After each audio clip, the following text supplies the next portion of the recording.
Hello students, welcome to my channel S Goyal mathematics. Students, हमारा चल रहा है लाप्लास ट्रांसफॉर्म और आज इसमें हम सॉल्व करेंगे लाप्लास ऑफ J0x। ये टॉपिक आपका MSc mathematics, BSc mathematics, BTech mathematics students के लिए काफी इंपॉर्टेंट है। स्टूडेंट्स, आप एमजीएसटी एमएससी मैथमेटिक्स प्रीवियस के स्टूडेंट है तो ये आपकी बुक चल रही है ट्रांसफॉर्म कैलकुलस। चैप्टर है आपका लाप्लास ट्रांसफॉर्म, एग्जाम्पल नंबर है आपका 3rd। तो चलिए स्टार्ट करते हैं। तो हमें निकालना है लाप्लास ऑफ J0x। तो अब ये कैसे निकालेंगे? तो सबसे पहले आपको J0x पता होना चाहिए। J0x क्या होता है? तो सबसे पहले J0x से भी पहले आपको बेसल फंक्शन आना चाहिए। बेसल फंक्शन हमारा आता है स्पेशल फंक्शन में। तो लाप्लास ट्रांसफॉर्म में ये अनोखा सा क्वेश्चन है जिसमें हमें बेसल फंक्शन के रूप में कुछ क्वेश्चन पूछा गया है। तो सबसे पहले आप बेसल फंक्शन की डेफिनेशन लिखिए। बेसल फंक्शन हमारे पास क्या होता है? Jnx होता है। ओके, अब आप समझ चुके होंगे हमें निकालना है लाप्लास ट्रांसफॉर्म। जब हम बेसल फंक्शन में n की जगह क्या रख देते हैं? 0। बेसल फंक्शन होता है हमारे पास Jnx, सिंपल। यहां पर आप n की वैल्यू जब 0 रख देंगे तो हमारे पास क्या बन जाएगा? J0x, ठीक है। यानी कि आप बेसल फंक्शन में जब n = 0 रखेंगे तो हमारे पास मिल जाएगा J0x और उसका हमें लाप्लास ट्रांसफॉर्म निकालना है। फिर हमारे पास क्वेश्चन फटाफट हो जाएगा। तो सबसे पहला ही इसका स्टेप है ये वाला Jnx वाला, वही इंपॉर्टेंट है। तो सबसे पहले आपको फॉर्मूला याद होना चाहिए, तो मैं आपको लिखवा देती हूँ। फॉर्मूला है समेशन में r = 0 to infinitive -1 to the power r factorial r gamma n plus r plus 1। फिर हमारे पास आता है x/2 to the power n plus 2r। Okay, तो देखिए स्टूडेंट्स, जो हमारे पास बेसल फंक्शन है उसमें आप n = 0 रख दीजिए। तो ये हमारे पास क्या हो जाएगा? J0x, ठीक है। तो देखिए इसमें हमारे पास फर्स्ट टर्म क्या होगी? इसमें हम n = 0 रख रहे हैं तो रखिए यहाँ पर n फर्स्ट टर्म में देखिए समेशन हमारा चलेगा r = 0 से। तो शुरू कहां से होगा? r = 0। तो सबसे पहले बनेगा ये 0 फैक्टोरियल, ये -1 to the power 0 gamma 0। n की वैल्यू आप हमेशा 0 रखेंगे, ठीक है। तो ये जो 0 प्लस r की वैल्यू भी हमारे पास क्या होगी? 0 + 1। तो ये बन जाएगा हमारे पास गामा 1 और ये हो जाएगा हमारे पास x/2। n की वैल्यू 0 रखेंगे प्लस 2, r की वैल्यू भी आप क्या रखेंगे? 0। तो स्टूडेंट, जो हमारे पास फर्स्ट टर्म आएगी J0x में वो आएगी हमारे पास 1। फिर देखिए आप क्या करेंगे, n तो हमारे पास 0 रहेगा, फिर r = 1 पुट करेंगे इसमें। तो ये देखिए -1 to the power 1 आएगी, यानी कि नेक्स्ट स्टेप में हमारे पास आएगा माइनस। तो ये हो गया -1 to the power r। ये नीचे बनेगा हमारे पास फैक्टोरियल 1 और ये हमारे पास नीचे बनेगा फैक्टोर। तो देखिए मैं आपको सेकंड टर्म लिख के बता रही हूँ। तो ये हो जाएगा -1 to the power 1, ठीक है। फिर ये फैक्टोरियल 1 गामा में बनेगा 0 + 1 + 1, ठीक है। और x/2 to the power क्या होगी? n हमारे पास 0 है और r हमारे पास क्या है? 1। तो ये हो गया x/2 का होल स्क्वायर। और ये आप जानते हैं गामा n + 1 हमारे पास क्या होता है? Factorial n।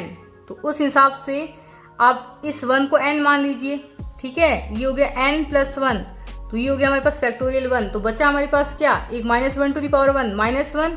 तो ये हो गया हमारे पास माइनस। और स्टूडेंट्स, ये हमारे पास बन जाएगा फैक्टोरियल 1 और बचेगा क्या हमारे पास? x² का स्क्वायर भी लिख सकते हैं आप, x² का स्क्वायर।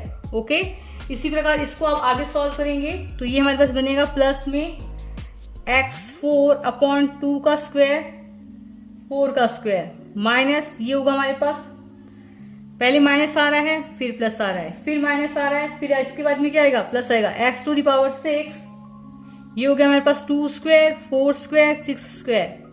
फिर हमारे पास आएगा प्लस और ये टर्म आगे चलती जाएगी, सिंपल। अब इसको याद भी कर सकते हैं। J0x होता है हमारे पास 1 - x² प्लस x4/2² 4² x6/2² 4² 6²। ये काफी इजी है, याद करने में भी इजी है। देखिए x²/2² x4 आता है तो यहाँ पे 2 टर्म आती है 2² 4², x6 आता है तो 3 टर्म आती है नीचे 2² 4² 6²। काफी इजी है। अब हम लेंगे, तो लिखिए नेक्स्ट टेकिंग लाप्लास ट्रांसफॉर्म। तो नेक्स्ट स्टेप लिखिए टेकिंग लाप्लास ट्रांसफॉर्म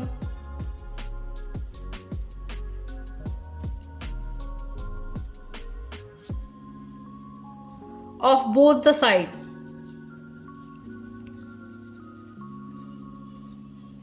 तो हम लाप्लास ट्रांसफॉर्म लेते हैं दोनों साइड, तो ये हो जाएगा Laplace of J0x equals to Laplace of क्या होगा 1 minus x square upon 2 square plus x4 upon 2 square 4 square minus x6 upon 2 square 4 square 6 square plus and so on. By linearity property हम इनको separate करके लिख सकते हैं, तो आप लिख लीजिए बाय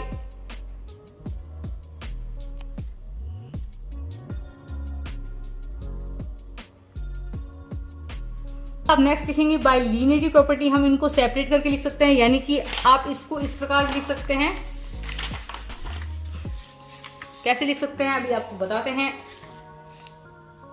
तो स्टूडेंट्स बाय लीनियरिटी प्रॉपर्टी हम इसको इस प्रकार से लिख सकते हैं, this is equal to Laplace of 1 minus Laplace of x square upon 2 square, ठीक है, plus Laplace of x4 upon 2 square 4 square minus Laplace of x to the power 6, ये हो गया 2 स्क्वायर 4 स्क्वायर 6 स्क्वायर, प्लस करके ये आपकी term आगे चलती जाएगी। एकदम सिंपल है। अब हम यूजिंग करेंगे फॉर्मूला, क्या करेंगे, Laplace of x to the power n का फॉर्मूला याद करेंगे, जो कि होता है हमारे पास factorial n upon p to the power n plus 1। Laplace transform में आपको एक बात जरूर ध्यान देनी है, आपको फॉर्मूले जरूर आने चाहिए, नहीं तो आपका क्वेश्चन होगा ही नहीं।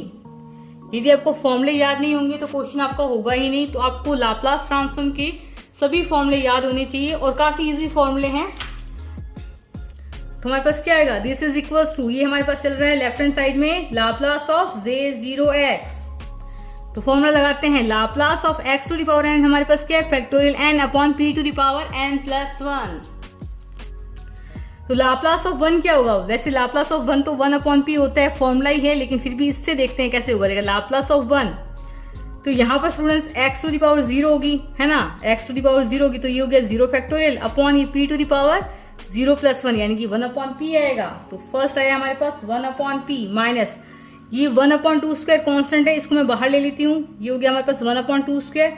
अब हम लाप्लास निकालेंगे, लाप्लास ऑफ एक्स स्क्वायर। तो कैसे निकालेंगे, देखिए ये हमारे पास है लाप्लास ऑफ एक्स स्क्वायर। मैं आपको एक बता देती हूँ, तो यहाँ पर देखिए x to the power n है, तो आता है हमारे पास n फैक्टोरियल। तो यहाँ पर x की पावर हमारे पास क्या है, 2 है, या आप एक्स स्क्वायर भी बोल सकते हैं, लेकिन यहाँ पर x की पावर 2 ही है, तो हमारे पास क्या आएगा 2 फैक्टोरियल, फैक्टोरियल n आता है, तो ये क्या हो जाएगा 2 factorial upon p to the power n। हमारे पास क्या है, यहाँ पर n की वैल्यू क्या है 2 ही तो है, इसको इससे कंपेयर करेंगे, यहाँ पर x to the power n है, यहाँ x स्क्वायर है, तो इसको इससे कंपेयर करेंगे, तो यहाँ पर n की वैल्यू हमारे पास क्या हुई 2 ही तो हुई, तो p to the power 2 plus 1, तो ये हो गया हमारे पास फैक्टोरियल 2 अपॉन p क्यूब, ठीक है। तो ये आप लिखिए फैक्टोरियल 2 अपॉन p क्यूब। फिर हमारे पास आता है प्लस 1 अपॉन 2 स्क्वायर 4 स्क्वायर को मैं बाहर ले रही हूँ एक बार, 1 अपॉन कॉन्स्टेंट है, हमें लाप्लास तो x टू द पावर 4 का ही निकालना है। तो देखिए स्टूडेंट्स, अब हम निकालेंगे Laplace of x to the power 4 का। आप 1 अपॉन 2 स्क्वायर 4 स्क्वायर को इस प्रकार बाहर लिख सकते हैं डायरेक्ट। फिर हम निकालेंगे Laplace of x to the power 4 का। तो देखिए मैं आपको करके बताती हूँ, यहीं पे करते हैं हम Laplace of x to the power 4। तो इसको इससे कंपेयर कीजिए, यहाँ पर n की वैल्यू हमारे पास क्या है 4 है, बिल्कुल 4 ही है, तो ये हो जाएगा हमारे पास 4 factorial upon p to the power n plus 1। n हमारे पास क्या हो गया, इसको इससे कंपेयर कीजिए, ये x n इक्वल्स टू 4, ठीक है, यहाँ पर n की वैल्यू 4 है, तो p to the power n 4 plus 1 क्या होगी 5 हो जाएगी। तो ये हो जाएगा हमारे पास factorial 4 upon p to the power 5। तो लिखिए इसको factorial 4 upon p to the power 5, okay. इसी प्रकार आपके नेक्स्ट टाइम माइनस में करके आएगी, वो मैं डायरेक्ट लिख रही हूँ, तो ये आएगा आपका 1 अपॉन 2 स्क्वायर 4 स्क्वायर 6 स्क्वायर, क्या आएगा बताओ, फैक्टोरियल 6 आएगा, है ना, n टू द पावर 6 है तो 6 फैक्टोरियल हो जाएगा, upon p to the power 6 plus 1 p to the power 7 हो जाएगा, ओके। फिर आपका ये प्लस में आगे करती टर्म चलती जाएगी, एकदम इजी स्टेप है। तो देखिए स्टूडेंट्स नेक्स्ट स्टेप में हम ले लेते हैं 1/p को कॉमन, तो ये हो जाएगा 1 माइनस, ओके 1/p को हमने कॉमन लिया है तो ये हो जाएगा 1 यहाँ से हम कैंसिल भी करते जाएंगे। तो देखिए ये 2 फैक्टोरियल 2 ही होता है और एक नीचे ये हमारे पास नीचे 2 का स्क्वायर है, तो इस 2 फैक्टोरियल से एक 2 की टर्म कट जाएगी, है ना। ये 2 फैक्टोरियल अपॉन 2 इंटू 2 लिख सकते हैं। इस 2 फैक्टोरियल से 2 फैक्टोरियल हमारे पास 2 ही होता है, इस 2 से ये 2 गया, बच्चा हमारे पास क्या 1/2 बच गया। और ये p क्यूब में से एक p तो यहाँ पर हमारे पास कॉमन आ जाएगा, बच्चा हमारे पास क्या 1/p स्क्वायर, ये हो गया 1/p स्क्वायर। तो फैक्टोरियल 4 को ओपन कीजिए यहाँ से, तो मैं यहाँ पर डायरेक्ट कर रही हूँ आपके लिए, ठीक है। ये फैक्टोरियल 4 को ओपन करेंगे 4 इंटू 3 इंटू 2 इंटू 1, ठीक है। अब नीचे हमारे पास 2 का स्क्वायर 4 का स्क्वायर, तो 2 का स्क्वायर में से एक 2 को इसको मैं इस प्रकार लिख सकती हूँ 2 इंटू 2 इंटू 4 इंटू 4, सिंपल। इस 2 से ये 2 गया, एक 4 से एक 4 गया, सिंपल। एक 2 से हमने ये वाला 2 काट दिया, एक 4 से हमने ये वाला 4 काट दिया। इस 2 से हमने ये वाला 2 काट दिया, इस 4 से हमने ये वाला 4 काट दिया, ठीक है। एक 2 और एक 4 हमने काट दिया, बचा हमारे पास क्या 1 मल्टीप्लाई बाई 3 और नीचे बचा हमारे पास 2 मल्टीप्लाई बाई 4, है ना। हम सीरीज बनाने की कोशिश कर रहे हैं। यहाँ से स्टूडेंट्स 1/p कॉमन आ जाएगा, बचा हमारे पास 1/p⁴ माइनस 2 4 6 फैक्टोरियल 6 को इसी तरह आप ओपन करेंगे तो 2 4 6 काट दीजिएगा, नीचे हमारे पास बचेगा 2 मल्टीप्लाई बाई 4 मल्टीप्लाई बाई 6, ऊपर क्या बचेगा 1 मल्टीप्लाई बाई 3 मल्टीप्लाई बाई 5, है ना। फैक्टोरियल 6 को ओपन करेंगे तो नीचे वाले ये हमारे पास 2 बार आएंगे, 2 into 2 into 2 into 4 into 4 into 6 into 6, और फैक्टोरियल 6 हमारे पास क्या होता है 6 into 5 into 4 into 3 into 2 into 1, तो इस 2 से एक 2 से ये 2 कट जाएगा, एक 4 से एक 4 काट दिया हमने, और एक 6 से एक 6 काट दिया हमने, ठीक है। बचा हमारे पास क्या 1 मल्टीप्लाई बाई 3 मल्टीप्लाई बाई 5, तो ये हो गया 1 मल्टीप्लाई बाई 3 मल्टीप्लाई बाई 5, और नीचे बचा हमारे पास 2 मल्टीप्लाई बाई 4 मल्टीप्लाई बाई 6, और एक यहाँ से p हमने कॉमन लिया है तो ये बन गया हमारे पास 1/p⁶ एंड प्लस करके ये टर्म आपके पास में आगे चलती जाएगी, और आप यहाँ पर ब्रैकेट क्लोज कर दीजिए सभी जगह, ठीक है। ये जो सीरीज है आप इसको इस प्रकार लिख सकते हैं 1 + 1/p² ½ जब इसको आप ओपन करेंगे तो आपके पास में वापस ये सीरीज आएगी। तो ये चल रहा है हमारे पास लाप्लास ऑफ J0x, तो यहाँ से हम क्या करते हैं कॉमन ले लेते हैं 1/p। तो स्टूडेंट्स इसमें आप एलसीएम लीजिए, तो ये हो जाएगा p² + 1/p²⁻², ठीक है। स्टूडेंट्स लास्ट स्टेप हमारा था 1/p 1 + 1/p²⁻², इसको मैं इस प्रकार लिख सकती हूँ 1/p, इसमें एलसीएम ले लीजिए p² + 1/p²⁻²। तो मैं इसको इस प्रकार लिख सकती हूँ 1/p इसको नीचे भेज देते हैं जैसा कि हम करते हैं पॉजिटिव बनाने के लिए। तो इसको मैं इस प्रकार लिख सकती हूँ p² + 1/p²⁻², बिल्कुल लिख सकती हूँ, है ना। अब देखिए 1/p, तो मैं आपको इतना सॉल्व करके बता रही हूँ, इतना जरूरी तो नहीं है, वैसे बड़े बच्चे हो गए आप, लेकिन फिर भी कर देते हैं। इसको ऊपर ले जाएंगे, ये तो आपको आता होगा, p² हो जाएगा p² + 1/2। अब ये रूट, चलिए कुछ स्टेप और कर देते हैं, ये हो जाएगा आपका रूट में p² अपॉन में रूट p² + 1। फिर क्या होगा रूट p² हमारे पास क्या होता है, this is equal to 1/p root p² हमारे पास p होता है, ये बचा हमारे पास रूट p² + 1, इस p से ये p कैंसिल हो जाएगा, बचा हमारे पास क्या 1/रूट में क्या स्टूडेंट्स हमारे पास 1/रूट में p² + 1, इसको मैं 1 + p² भी लिख सकती हूँ, एक ही बात है।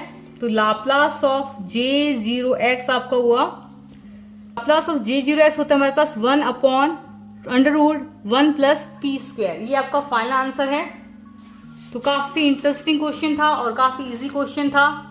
तो देखिए स्टूडेंट्स, आप एमएससी के स्टूडेंट है तो आप इस स्टेप के बाद डायरेक्ट ये वाला स्टेप कर सकते हैं, इतने स्टेप आपको करने की जरूरत नहीं है, आप डायरेक्ट समझ सकते हैं कि इसको हम नीचे लेके जाएंगे, फिर ये ऊपर आ जाएगा इस हिसाब से, फिर ये अंडर रूट में है तो ये p बन जाएगा इस हिसाब से, फिर p से p कट जाएगा। स्टूडेंट्स यहाँ से लेकर यहाँ तक आने में कुछ स्टूडेंट्स को प्रॉब्लम हो सकती है, इसलिए मैंने ये थोड़े से एक्स्ट्रा स्टेप कर दिए ताकि किसी बच्चे को नहीं आ रहा हो तो वो यहाँ से यहाँ तक आसानी से पहुँच जाएगा।